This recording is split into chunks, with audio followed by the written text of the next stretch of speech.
네, 국민의힘 이준석 대표가 띄운 혁신위가 첫 회의를 앞둔 가운데 차기 당권 주자로 거론되는 안철수 의원과 친윤계의 움직임도 심상치 않은 모습입니다.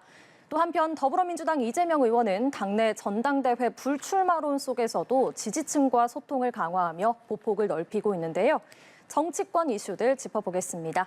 김영준 명지대 교수, 최창렬 용인대 특임 교수 나오셨습니다. 안녕하세요. 네, 안녕하세요. 안녕하세요.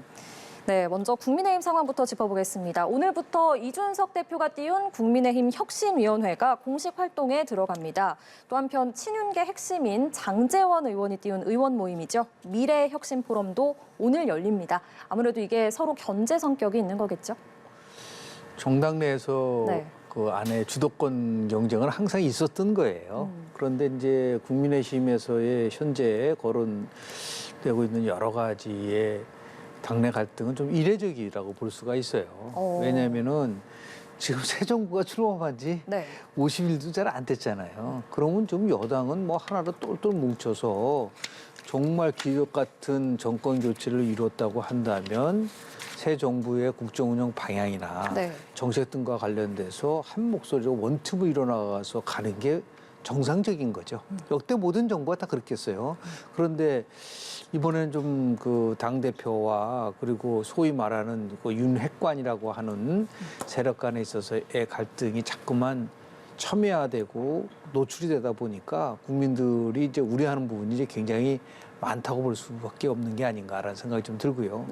두 번째는 이제 당연히 개혁도 하고 혁신도 해야 되는 것이죠. 그런데 혁신을 추진하는 수 있는 세력들이 혁신위를 만드는 과정 속에서 보면 뭐 최고위원들이 서로 하나씩 혁신위원들을 추천하라고 하다 보니까 이게 혁신위가 뭐 사조직 논란이 있다 보니까 그랬을 것 같아요. 김 청장의 임기가 다음 달 23일까지인데요. 앞서 윤 대통령이 이 용퇴론에 대해서 질문을 받았습니다. 그런데 임기가 한 달 정도 남았는데 그게 뭐 중요한가 이렇게 답을 하기도 했는데 결국 사의 표명을 했네요. 최근에 그 경찰 인사가 번복됐었잖아요. 경찰의 고위직 인사가. 그 과정 속에서 윤석열 대통령이 국기문란이다 이런 이제 표현을 썼거든요. 이런 상황 속에서 경찰청장이 비록 이제 뭐 임기가 한 달도 안 남았습니다만 임기를 마치기가 어려울 겁니다. 권력의 속성상, 권력기구의 속성상 어렵다고 보고 이제 핵심은 그거죠. 지금 행안부에서는 경찰국을 신설을 해서 경찰에 대한 견제와 균형을 하겠다라는 거거든요. 그리고 이제 검수안박법도 있습니다만 경찰의 권한이 굉장히 커졌어요. 수사 종결권도 가지고 있고 또 검찰의 수사 지휘권도 이제 거의 뭐 없는 거나 마찬가지인 상황이란 말이죠. 그러다 보니까 경찰에 대한 이른바 민주적 통제는 반드시 필요해요. 그리고 이제 견제와 균형이 필요한데 그게 과연 이제 정부조직법상 근거하는 것인가에 대한 논쟁 같아요. 그런 이제 맥락 속에서 경찰청장의 사의까지 왔는데 지금 정부조직법상에는 행정안전부 장관, 행안부 장관에게 치안이나 경찰 업무가 주어져 있지는 않아요.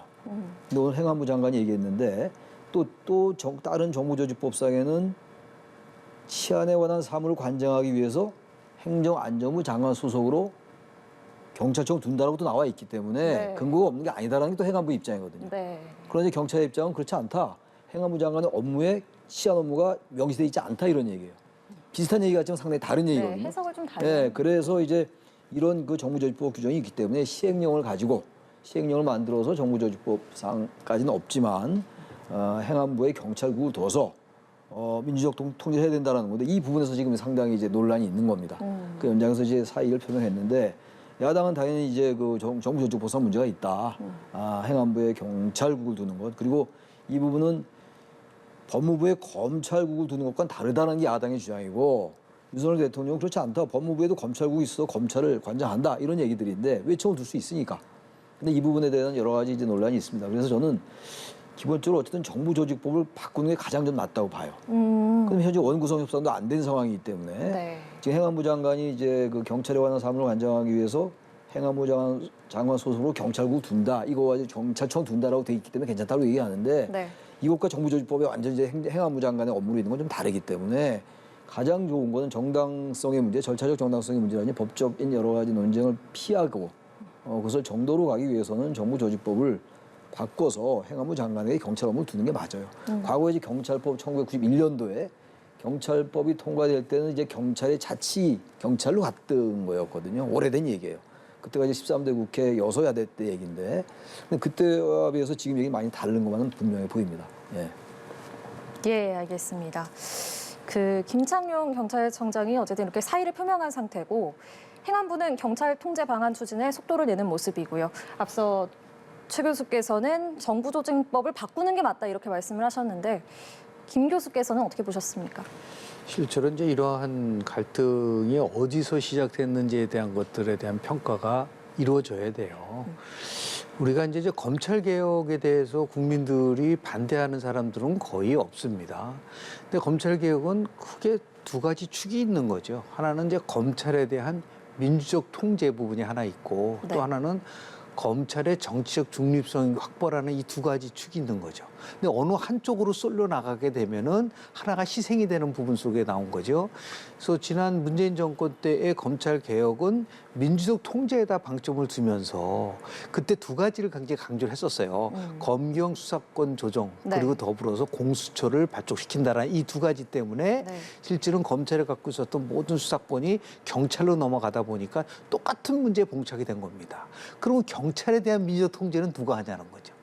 이런 부분들에 대한 얘기가 전혀 없었었어요. 네. 그냥 검찰에 대한 걸 얘기를 하면서 경찰에게 힘을 과다하게 주니까 이 민주 통제에 대한 문제가 나왔고, 네. 두 번째는 뭐냐면 그러면 상호 균형을 어떻게 할 거냐고 얘기를 하다가 보니까 이 정부에 들어와서는 지금 정부조직법 개편에 대해서 뭐 야당이 거대 야당이 동의할 가능성이 굉장히 적다고 한다면 결국 이제 경찰국 신설을 통해서 나름대로 새로운 그런 조직을 만들어 나가겠다는 부분들이 있는 거거든요. 그럼 제가 말씀드린 거는 이런 모든 부분들은 오랜 기간 동안에 내려왔었던 그 정부 조직을 어떤 한 정권이 자기 어떤 목적을 가지고서 무너뜨려 버리니까 또 다음에도 여파가 계속 반복적으로 나오는 것이다라는 거죠. 네. 그런 의미에서 봤을 때 정부 조직 개편이라는 거는 제도화된 걸 통해서 하는 거는 좋지만 문제는 이 전 정권 때의 검찰 개혁에 있어서의 순수한 목적이 뭐였었냐. 그러니까 결국은 검찰을 장악하려고 했던 게 아니냐라는 것이 그동안 많은 의견들이 나왔었단 말이에요. 그 여파가 지금까지 여기까지 흘러나오는 겁니다. 네. 그러니까 이런 면에서 봤을 때 굉장히 한국 정치가 진화하지는 못하고 계속해서 퇴보하고 반복적으로 돌아가는 이 부분들에 대한 것을 어떻게 끌어낼 것이냐에 대한 숙제를 지금 안고 있는 거지. 이게 단순한 경찰의 지금 부분에 대해서 경찰청장의 사표를 가하고 그런 문제 차원이 아니에요. 보다 그런 의미에서 국회가 이 문제와 관련해서 더 심층적인 논의가 있어야 되는데 지금 국회는 완전히 후반기 원구성도 못하고 나서 예. 있는 상황이니까 네. 이 정치에 있어서의 가장 중요한 책임성에 대한 문제를 다시 한번 생각하게 된다라는 네. 말씀 좀 드립니다. 예, 알겠습니다. 저희는 다시 대담 저희 하던 내용 다시 돌아와서요. 국민의힘 상황 짚어보겠습니다. 네네. 앞서 저희가 그 현장을 급하게 연결하느라고 말씀을 잠깐 끊었습니다. 말씀하신 것처럼 여당이 좀 이제 대통령을 도와줘야 되는데 장제원 의원이 최고위 내부 갈등과 관련해서 이게 대통령을 도와주는 정당이냐 이렇게 직격을 하기도 했거든요. 그런 면에서 봤을 때 뭐 이준석 당대표가 갖고 있는 여러 가지 뭐 상징성도 있어요. 그러니까 37세 영선이면서 지난 대선 과정 속에서 뭐 젊은 세대의 MZ 세대가 어필을 하고 그래서 대선과 지방선거를 승리로 이끌었다라고 하는 그런 자평이 있긴 있어요. 네. 그러나 중요한 거는 이 정당이라는 것은 그러한 나름대로 선거에서 승리 못지않게 국민들에게 다가설 수 있는 여러 가지 이제 정책적인 의제라든지 아니면 도덕성에 대한 문제라든지 개혁에 대한 문제 이런 것들을 이제 총괄적으로 봐줘야 되는데 네. 그런데 지금 이준석 당대표가 일단 윤리에 회부됐고 네. 그 내용이 굉장히 입에 담기 힘들 정도로 뭐 성상납 의혹이라든지 증거 인멸 그 자체로 봐서도 상당히 곤혹스러운 거예요. 본인은 이제 아니라고 얘기를 하고 있지만 저는 그래서 왜 그 윤리의 이유가 7월 7일까지 이 문제를 질질 끌는지 잘 모르겠어요. 빨리 매듭을 짓고 무혐의는 무혐의하고 그리고 나름대로 어떠한 조치를 취하면 거기에 맞춰서 네. 이준석 대표는 자기의 정치적 행보를 하면 되는데 이게 자꾸만 이거를 세력 다툼 또는 세력에 대한 경쟁 구도로 자꾸만 만들고 그리고 이 대표가 얘기하는 메시지도 뭐 쉽게 표현 뭐 간장이라는 메시지도 나오고 이런 식으로 해서 풀 문제가 아니거든요. 그러니까 정치적으로 굉장히 미성숙한 모습들을 그 집권 여당이 보이고 있기 때문에 이게 최근에 대통령의 지지율이 하락도 이러한 집권당의 무기력함도 연결되어 있는 게 아닌가라는 생각을 좀 합니다. 네, 또 이 대표가 미끼를 안 물었더니 드디어 직접 쏘기 시작했다. 이렇게 또 장 의원에 대해서 얘기를 했습니다. 이게 무슨 말인가 했더니 배현진 의원이 미끼고 그 뒤에 주체가 장 의원이라는 이런 해석이거든요. 이런 지도부의 갈등 이런 거 어떻게 보십니까? 그 미끼가 누군지 잘 모르겠고 그리고 그 얘기만 한 게 아니에요. 아까 말씀하신 간장 얘기도 했고 네. 간장이라는 게 이제 간철수 의원, 과거에 안철수 의원을 간 의원다 해서 간철수라고 얘기한 적이 좀 있었어요. 일부 언론이. 네. 게다가 이제 장은 장재원 의원이다 이런 얘기인데 뭐 흰머리 새가다 이런 얘기도 나오고 그래요. 다 이거 뭐 같은 맥락들인데 이게 말하자면 지금 이제 우리 김 교수님 잘 설명하신 것처럼 국민의힘이 지금 완전 권력 투쟁이에요. 저는 이 정부가 출범하고 거의 50일 가까이 됐잖아요. 지금 5월 10일 날 출범했으니까. 근데 도대체 뭐 규제 완화, 뭐 부동산 규제 완화라든지 뭐 안보 정책의 분명한 변화 같은 거 그런 건 뭐 그 좋고 나쁨을 떠나서 네. 그런 것도 분명히 알겠는데 뭔가 좀 엄청난 경제 위기라든지 이게 무슨 뭐 윤석열 정부의 잘못은 전혀 아니라 하더라도 말이죠. 그런 부분들에서 당과 정부와 대통령실 이른바 당정청이잖아요. 과거로 말하면 당정대인데 네. 이 집권 연합이 뭔가를 힘을 합쳐서 한 모습이 별로 안 보인다라는 거예요.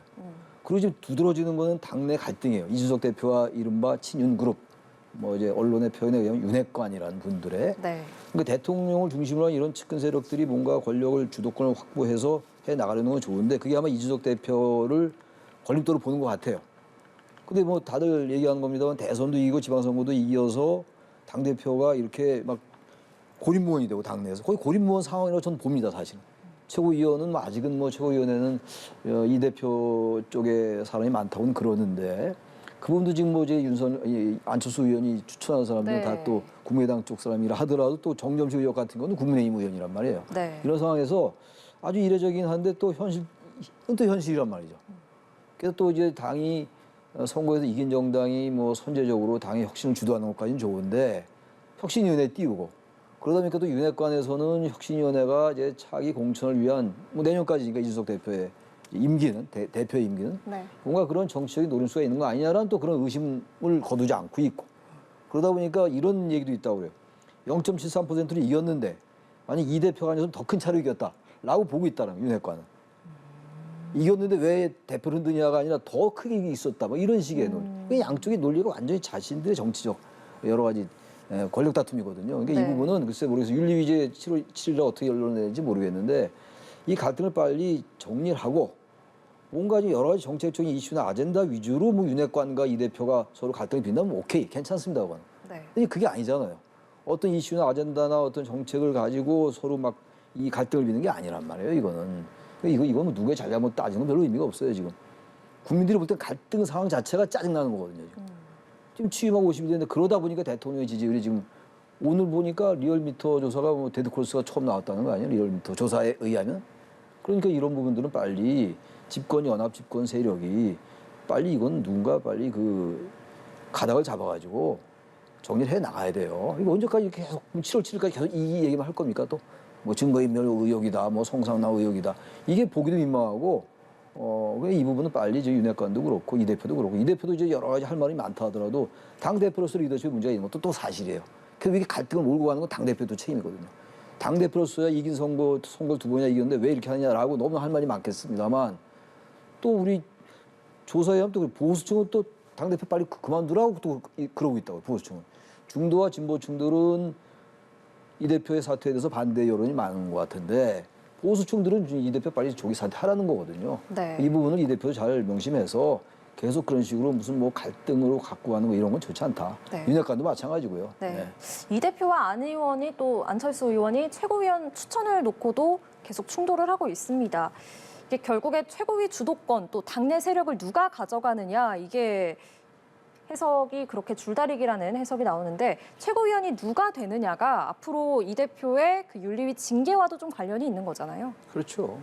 그러니까 지금 우리가 반복해서 말씀을 좀 드리지만은 결국은 당과 관련돼서 일어나는 갈등의 상당한 부분은 저는 이제 이준석 대표가 갖고 있는 책임이 훨씬 더 저는 크다고 봐요. 그러니까 이 상황 속에서 지금 그 이준석 대표는 몇 가지 굉장히 최근에 보여준 거는 무차별적으로 갈등을 하는 거예요. 정진석 부의장도 갈등, 장재원 의원과도 갈등, 네. 배현진 최고위원도 갈등. 그럼 왜 이렇게 갈등을 일으킬까? 심리학적으로 본다고 한다면 일종의 트라우마가 있는 것 같아요. 트라우마요. 지난 대선 과정 속에서 실은 이준석 대표를 사퇴시키려고 했었던 부분들이 있었잖아요. 그걸 누가 결국은 해결했나요?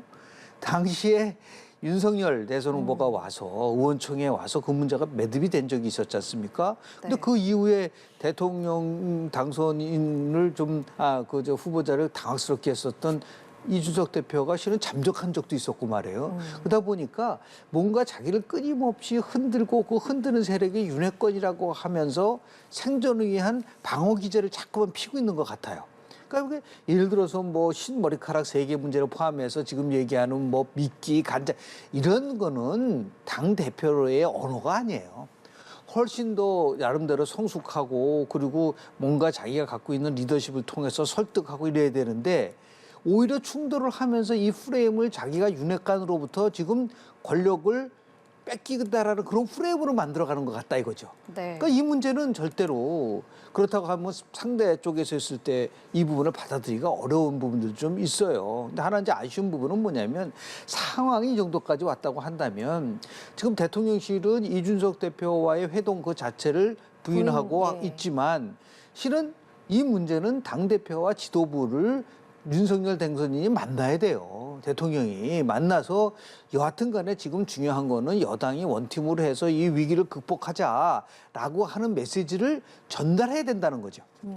그러면 그다음부터는 나름대로 이 안에 이러한 갈등 문제는 그냥 수면 아래로 들어갈 거예요. 근데 이런 게 없다 보니까 더욱더 어떠한 주도권 싸움이라는 것이 심화될 수밖에 없는데 한마디로 요약해서 말씀을 드리면 지금 국정 운영의 리더십이나 당대표의 리더십이 그렇게 확고하게 서 있는 것 같지는 않다. 그렇기 때문에 나오는 정치적 갈등에 대한 해결책을 좀 못 찾고 있는 게 아닌가라는 생각을 좀 합니다. 그러면 교수께서는 그 비공개 만찬을 했다는 보도에 대해서 대통령실이 전혀 아니다 이렇게 부인을 한 게 이 대표와 그러니까 대통령실이 이 대표와 좀 거리두기를 하려는 거다 이렇게 보십니까? 두 가지 측면이 있죠. 하나는 예를 들어서 윤석열 대통령은 정당의 일은 정당이 알아서 해야지 예를 들어서 권력자인 대통령이 개입하지 안 된다는 원칙을 수없이 얘기를 했기 때문에 네. 그걸 깨면서 갈 수는 없다는 거고요. 두 번째는 이게 굉장히 민감한 상황이기 때문에 마치 이준석 대표를 흔들기를 뒤에서 보이지 않는 윤석열 친윤 세력들이 한다는 것에 대한 것들을 경계한다는 의미에서 그러한 그 반응을 보이고 있는 부분들도 있는데요. 네. 이건 방치해서는 안 됩니다. 그러고 나서 좀 아쉬운 거는 대통령 오늘 출국하잖아요. 출국하기 전에 이 문제에 대해서 어느 정도는 매듭을 짓고 갔었으면 훨씬 더 나름대로 안정적인 모습을 볼 수 있을 텐데 지금 뭐 어떤 면에서 보면은 집권당이 알아서 이 문제를 풀어가라고 방치한 거거든요. 이 부분이 과연 이제 어떻게 과거의 역대 대통령 초기에 새 정부 출범 이후에서 보여줬던 거와는 상당히 다른 모습이기 때문에 그게 오히려 더 국민들이 불안해하고 우려할 수 있는 부분이 있다라는 네. 말씀을 좀 드립니다. 네. 한편 이준석 대표는 조금 여지를 남겼습니다. 대통령 일정을 내가 공개할 수는 없는 거다. 이렇게 발언을 하기도 했고 또 대통령과 상시적인 소통을 하고 있다. 이렇게 말을 했어요. 이를 두고 이 대표가 좀 윤심에 기대려 했다. 이런 해석도 있습니다. 이 부분은 어떻게 보십니까? 이준석 대표로서 당연히 윤심에 기대하고 싶죠. 지금 이제 대통령은 당무에 개입하지 않는다. 그게 맞는 얘기죠. 뭐 대통령이 당무에 개입할 수 없는 거죠. 네. 근데 현재 보세요. 우리가 친윤그룹이라는 단어를 쓰잖아요. 네. 윤핵관이다 이런 얘기 워낙 많이 오래된 얘기인데 결국 윤석열 대통령 그룹이에요. 이제 당내에서 친윤 그룹이 지금 존재하고 있는 것이기 때문에 대통령이 당무에 개입 안 한다고 해도 당과 대통령실과 이게 전혀 무관할 수 없는 게 현실 아니겠어요. 물론 우리가 과거 이제 당 청관, 지금 청와대가 없지만 당 청관계라고 해서 당이 지나치게 청와대에 종속되면 안 된다. 청와대가 너무 당에 개입하면 안 된다라는 그 원칙을 많이 얘기했어요. 과거의 집권당들이 지나치게 또 청와대의 종속물처럼 보였고 그러면서부터 그렇게 당무에 개입하지 않는다는 걸 강조하는 건 좋은데 네. 과거에는 주례회동이 있었어요. 당대표와 대통령 간에 매주 만나는. 뭐 그거야 각 정권의 이제 그 국정 운영 방식이기 때문에 꼭 그렇게 하라는 건 아니에요. 그렇게까지 했던 정권들이 많은데 여야 떠나서 보수 진보 떠나서 근데 지금 이렇게 대통령 갖고 마치 이준석 대표가 이제 대선 기간 중에 갈등이 좀 있었단 말이에요. 근데 적어도 지금은 이제 표면적으로 대통령과 당대표의 갈등은 뭐 나타나지 않는 건데 지금 말씀처럼 두 사람의 회동에 대해서 지금 대통령실에서는 사실인지 아닌지 확인할 수 없다라고 한 게 아니고 사실이 아니다 그랬단 말이에요. 네. 근데 이준석 대표는 대통령의 일정 내가 공개할 수 없다.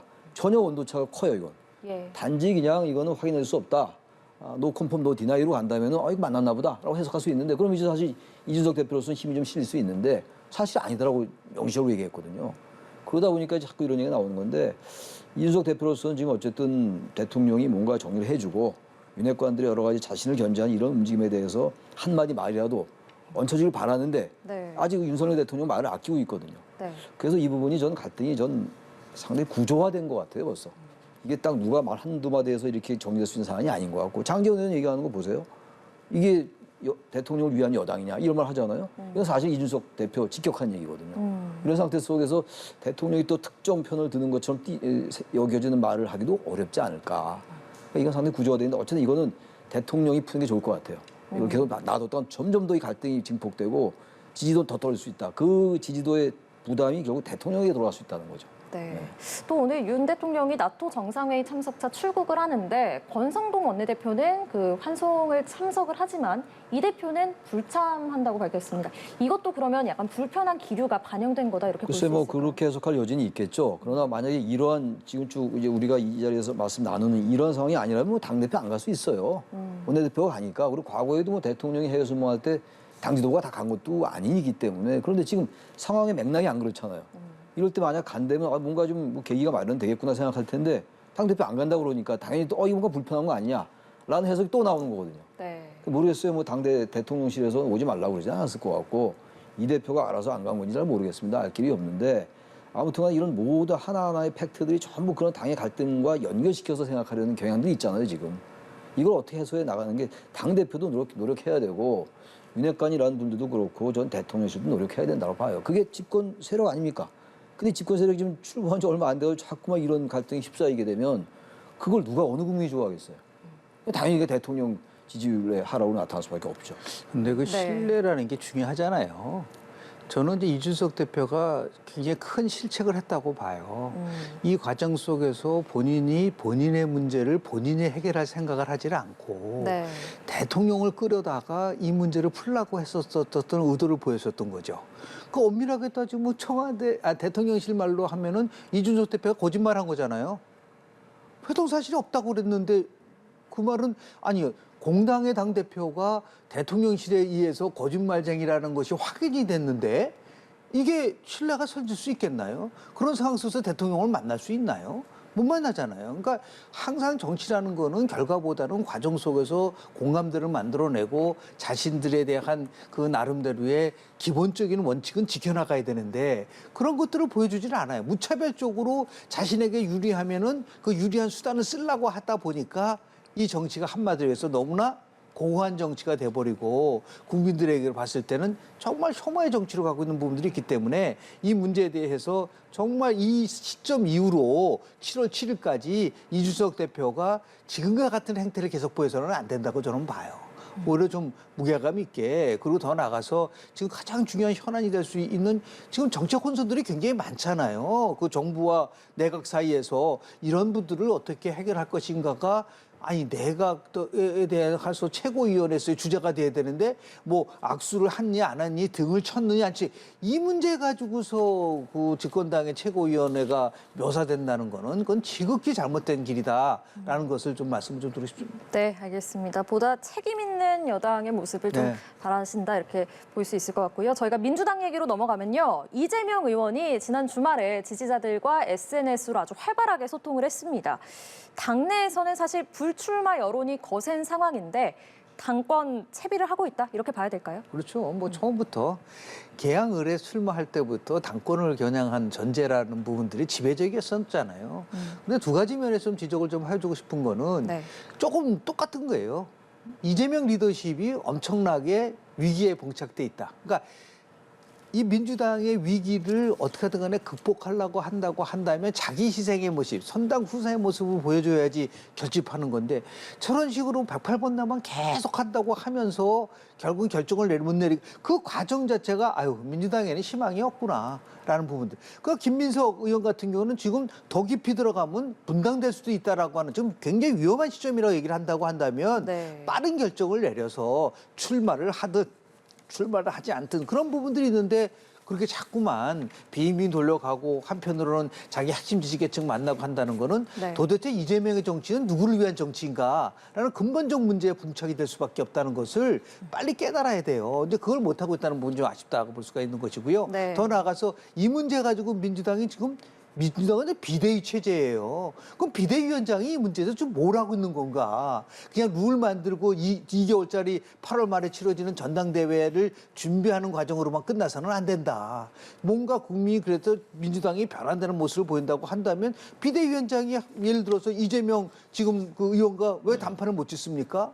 이 당이 어떻게 가야 될 부분이라든지 이런 부분들에 대해서 이재명, 홍영표, 전해철 이런 의원들을 만나가지고 당을 정말 수습하는 모습을 보여줘야 되는데 너무 비대위원장이 무기력하다. 이게 지금 민주당이 갖고 있는 큰 나름대로의 한계일 수 있지 않을까라는 생각을 좀 합니다. 네, 어쨌든 출마는 할 걸로 이제 보시는 거고 만약에 출마를 한다면 명분이 되게 중요할 것 같거든요. 명분은 어떻게 낼 거라고 보십니까? 명분은 이미 여러 번 얘기했죠. 원래 이제 책임 정치라는 측면에서 볼 때는 대선에 실패한 그 후보가 이렇게 빨리 대표 선거에 나간 적은 없어요. 과거에 문재인 대통령 같은 경우도 과거에도 시간이 꽤 걸렸죠. 바로 이렇게 당대표 출마하지 않았어요. 근데 5월 달이고 이제 5월에 대선 끝났고 8월 28일로 결정됐잖아요. 네. 이 전당대회 났죠. 그러면 3개월 만에 대선 네. 전당대회 나가는 거니까 네네. 이런 경우는 없었단 말이에요. 뭐 숱하게 다들 말씀한 거고 저도 마찬가지고 그런데 아무튼 간에 지금 이제 이재명 의원은 그거죠.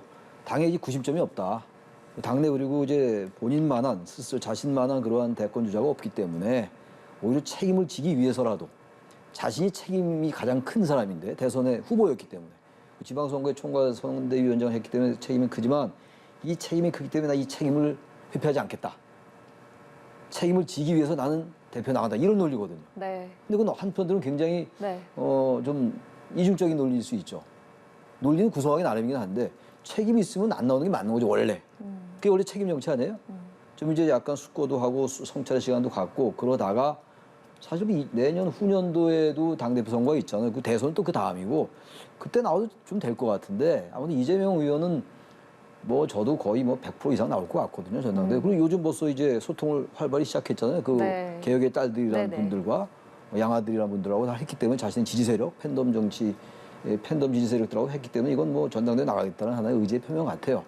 우리 이제 뭐 전해철 의원은 불출마 선언했습니다만 신문 쪽에서는 뭐 홍영표 의원이 직접 그랬잖아요. 그 잡에서 나오지 마시오 당신. 그랬는데 뭐 나오겠다는 쪽으로 가는 거니까 가는데 결국 논리는 그거죠. 책임을 지기 위해서 난 나간다는 건데 이게 이제 만약에 이제 이재명 의원이 나가면은 당선될 확률이 대단히 높은데 그럼 과연 그 이후에 친문과의 관계가 어떻게 되냐는 굉장히 뭐 예상 외의 후폭풍이 있긴 있을 것 같아요.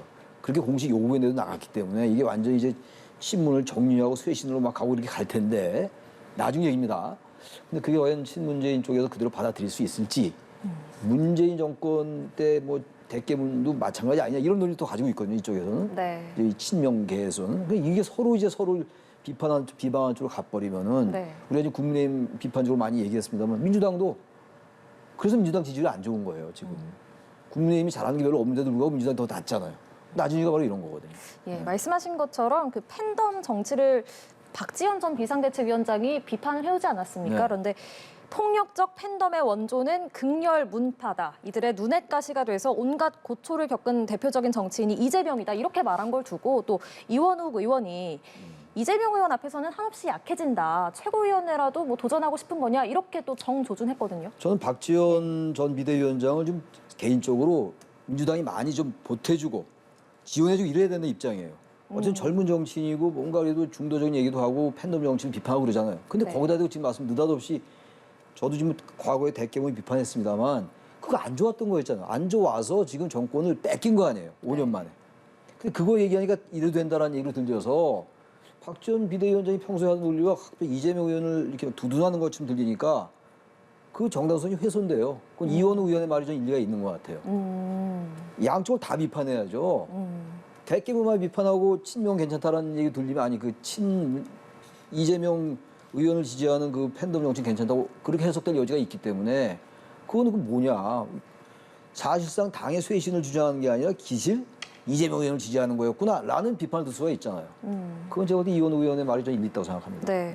아무래도 이재명 의원이 발탁을 한 만큼 좀 정치적인 이해관계가 있지 않겠냐 이런 시각도 있습니다. 그거 알 수가 없는데 아무튼 이 박지원 전 비대위원장의 발언이 조금 오락가락하는 건 있어요. 어떤 데 굉장히 정말 중도 정치에 소중한 얘기들 하고 민주당에게 굉장히 소금 같은 얘기를 하는데 또 어떤 때는 이재명 지난번 대선 때도 그랬지 아니 지방선거 때도 송영길 의원이 저기 출마하는 거 서울시장 출마나 이런 것들에 대해서 굉장히 또 긍정적으로 얘기를 하고 그 뭔가 좀 이게 박지원 전 위원장도 가다가 잘 모르겠어요. 그러다 보니까 자꾸만 한편에서 그 칭찬하는 사람들도 있지만 비판받는 목소리가 그래서 나오는 게 아니냐 네. 그렇게 생각합니다. 네, 김영준 교수께서는 어떻게 보셨습니까? 박지원 전 비대위원장에서 갖고 있는 시각은 크게 두 가지예요. 하나는 젊은 정치인으로서 새로운 모습을 이제 보이고 변화와 개혁을 끌고 갈 수 있는 자산이다라고 하는 평가도 있지만 아주 냉정하게 평가하면은 아직까지 정치에 관련돼서는 더 공부하고 더 나름대로 성찰해야 된다고 봅니다. 네. 예를 들어서요. 지금 혁신이 있으면서 조금 전에 얘기했지만 대선 과정 속에서 실은 여러 가지 팬덤 정치를 대중 정치로 바꾸겠다라고 얘기를 하면은 지금 민주당에서 팬덤 정치를 누가 하고 있죠? 지금 이재명 후보가 하고 있잖아요. 그럼 그 부분에 대해서 대중 정치를 가기 위해서 이재명식의 정치는 안 된다고 얘기를 해야 되는데 네. 오히려 그걸 대깨문으로 돌리면서 이재명 후보 쪽에 마치 힘을 실어주는 듯한 부분들이 있고 또 하나는 그렇게 혁신 얘기하고 하면서 어떻게 검수완박이라든지 아니면 더 나가서 이재명 후보가 개항을 갔을 때 제일 먼저 전략공천해 준 게 비상대책위원장 아닌가요? 앞뒤가 안 맞는 거죠. 이게 모순적이다라는 거예요. 이거는 젊었을 때부터 이렇게 상호 말하고 행동하고 다른 모습을 자꾸만 보이게 되면 저는 크게 크지 못한다. 그러니까 반짝하는 모습은 볼 수 있지만 불꽃놀이형 정치가 될 수밖에 없다. 불꽃놀이라는 건 굉장히 화려하지만 불꽃이 끝나고 나면은 굉장히 허무하잖아요. 그런 식의 정치를 해서는 안 된다는 거죠. 일관성 있게 본인이 정말 혁신을 얘기한다고 한다면 지금 민주당은 큰 위기에 빠져 있거든요. 이런 부분 속에서 목소리도 내야 되고 제일 중요한 거는 자기가 한 말에 대해서 책임을 지면서 어떠한 나름대로의 공격이 있다 하더라도 꿋꿋하게 가는 모습을 보여줘야 되는데 너무 제가 볼 때는 말과 행동 속에서의 모순적인 것이 많이 드러나고 있기 때문에 네. 그렇게 크게 주목받기는 어렵게 스스로 그거는 수렁에 빠진 그런 면이 있지 않나라는 생각을 좀 합니다. 예, 알겠습니다. 서해 공무원 피격 사건에 대해서 민주당도 국민의힘에 대응해서 TF를 만들겠다 이렇게 밝혔고 또 오늘 우상호 비대위원장이 유족을 만났습니다. 유족이 대통령 기록관에 있는 3가지 정보를 공개해달라, 이걸 당론으로 국회에 의결해달라 이렇게 요구를 했네요. 실제로 이거는 국회가 직무유기하고 있는 거예요. 국회의 가장 중요한 기능이 여러 가지 대표 기능도 있고 더나 정책을 만드는 거 있고 법을 만드는 것도 있지만 국민들의 관심이 집중된 사항에 대해서 의혹이 있으면 그 국회법에서 규정된 국정조사라는 걸 빨리 해야 되는 것이죠. 그러니까 여야가 함께 이 문제를 풀어가야지 이 중요한 문제를 집권당은 자기 TF 만들고 또 야당은 다른 만들고 이런 게 말이 되나요? 예를 들어 국회가 공전된다 하더라도 지금 대한민국의 국민이 북한에 의해서 사살당하고 그리고 시신이 불태워졌다라고 한다는 것이 엄청난 사건 아니겠습니까? 이런 문제를 선별적으로 해가지고 뭐 기록물을 열어라 안 열어라 이 차원이 문제가 아니란 말이에요. 국가의 존립 문제 더 나가서 내가 어려움이 처했을 때 정부나 국가가 나를 구해줄 수 있다라고 하는 것을 심어줘야지만이 국민의 자부심을 느끼게 할 수 있는데 저는 지금이라도 늦지 않았다고 봐요. 빨리 네. 이 문제와 관련돼서는 여야가 네. 국정조사를 빨리 개최를 해서 무엇이 문제고 어떻게 전개됐는지 그리고 더 중요한 거는 국정조사는요 누굴 처벌하려고 그러는 게 아니에요. 미국에서는 그 인베스티게이션 히어링을 할 때는 핵심적 사안은 뭐냐면 다시는 이런 일이 재발되지 않도록 할 수 있는 제도적 장치를 만들어내는 거. 이런 것이 이제 국정조사의 핵심으로 세 가지입니다. 진실을 분명히 규명해야 되죠. 그리고 더 나아가서 명예가 만약에 훼손됐다면 명예를 회복해야 되죠. 그 세 번째는 책임자 처벌을 해야 되죠. 이 세 가지 부분을 각 정당이 독자적으로 할 수 있나요? 빨리 이 문제와 관련돼서 여야가 합의를 통해서 국정조사가 이루어지기를 바랍니다. 네, 국회가 함께 여야가 국정조사해야 한다 이렇게 말씀 주셨습니다. 국민의힘이요, 청와대가 기관에 발송한 공문이 대통령 기록물이 아니다라는 정부 유권 해석을 밝혔습니다. 이게 그러면 사건 당시에 해경과 해경이나 국방부가 받은 청와대 지침 이걸 공개할 수 있다 이런 얘기인 거죠? 그게 대통령 기록물로 봉인이 안 됐으면 공개할 수 있죠. 그리고 대통령 기록물도 두 가지예요. 일반 기록물이 있고 지정 기록물이 있어요. 그러니까 지금 이제 15년 동안 공개하지 못한다라는 것은 지정 기록물이에요. 근데 지금 그 당시에 이제 그 뭐 여러 가지 자료 같은 게 지금 지정 기록물로 이제 봉인이 돼 있거든요. 그래서 15년 동안은 못 열게 돼 있어요. 일반 기록물이 열 수 있어요. 근데 지금 이제 대개 이제 지정 기록물로 다 들어가 버려서 못 여는 건데 이런 부분들은 정부가 유권 해석을 내리고 그리고 특히 이제 유족들이 왜 그 법원에다 청구한 거 있잖아요. 정보 공개 청구. 그건 법원이 공개하라고 얘기했단 말이에요. 그러고 난 다음에 이제 청와대에서 그 항소를 제기했고 이번에 이제 윤석열 정부에서 그 항소를 취하하면서 이런 얘기가 나온 거예요. 그때를 다시 돌아보자 이렇게 됐던 건데 전 만약에 대통령 기록물, 지정 기록물로 봉인된 거는 여러 가지 조건이 있잖아요. 뭐 국회 제적 3분의 2의 동의가 필요하고 뭐 있단 말이에요. 서울 고등법원장의 영장 발부 이런 게 필요한데 네. 그게 현실적으로 지금 어렵잖아요. 지금 네. 현재 민주당은 거기에 흔쾌히 동의하지 않는 분위기고. 그러면 최소한도 그 당시에 국회 속기록이라든지 국회에서 얘기된 게 있을 거예요. 속기록이라든지 그리고 이제 뭐 충분히 공개할 수 있는 것, 법률적으로 문제가 없는 것, 절차상 그런 것들 공개해야죠. 서로 뭐 정략적이라고 아니 설령 정략적이라 하더라도 이제 문제가 불거졌기 때문에 진실을 밝힐 필요는 있어요. 그때 월북 지금 하태경 의원의 주장에 의하면 국민의힘의 하태경 의원의 주장에 따르면 그때 월북이라는 단어는 한 번밖에 안 나왔다고 얘기하고 있고 민주당은 그렇지 않다라고 또 얘기하고 있단 말이에요. 국민들은 알 길이 없다고요. 자신들이 본 사람들, 근데 정보 위에 본 사람들이 자신들 입장에서 자꾸만 얘기를 하기 때문에 그럼 최소한도 대통령 기록물이 아닌 건 공개를 하는 게 좀 맞아요. 이제 와서는 자꾸 이게 무슨 과거를 들춰내서 자꾸 월북 프레임 씌우려 하는 거 아니야. 이렇게 자꾸 정무적 판단은 각자의 몫이고 그건 그야말로 평론의 영역이니까 그런 거 말고 진상규명과 책임자 처벌이 필요하죠. 이렇게 문제 불거진 상황에서 뭐 알아야 될 거 아니에요. 일단 알 권리가 있는 거 아니겠어요? 국민들 네. 알 권리 얼마나 궁금해요. 국민들이 지금. 그래서 이 부분은 예. 민주당도 충분히 공개할 수 있는 건 과감히 공개해라. 뭐 자신 있으면 공개 못할 거 없잖아요. 국민의힘도 마찬가지고. 그리고 나서 이제 국정조사 할 수 있으면 하는 것이고 좀 그런 생각이 들어요. 예, 알겠습니다. 오늘 정치권 이슈 여기까지 짚어보겠습니다. 최창렬 용인대 특임교수, 김형준 명지대 교수와 함께했습니다. 두 분 고맙습니다. 네, 고맙습니다.